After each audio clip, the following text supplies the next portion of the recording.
या अल्लाह, तू दिलों के हाल जानने वाला है। हमारे दिलों को सच्चे ईमान से मुनव्वर फरमा। हमें उन लोगों में शामिल कर जो तेरी हिदायत को दिल की गहराइयों से कबूल करते हैं और इसे अपनी जिंदगी का रास्ता बनाते हैं। ए रब्बल आलमीन, हमें इस दुनिया के फरीब और गुरूर से महफूज रख और हमें उस फहम व फरास्त से नवाज जो सिर्फ तेरी तरफ से आती है। हमारे दिलों में जुहूट और मुनाफिकत को जगह ना दे, बल्कि हमें इखलास के साथ तेरे दीन की पैरवी करने की तौफीक अता फरमा।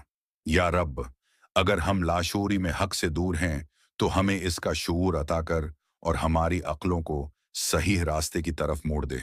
हमें दुनियावी तकब्बुर और गुरूर से बचा और हमें हकीकी दानिश की दौलत अता कर। ए अल्लाह, हमें उन लोगों में शामिल कर जिनका ईमान और अमल तेरे नज़दीक पसंदीदा हो, और हमें उन मुनाफिकीन से दूर रख जो तेरी रोशनी को झुठलाते हैं। आमीन।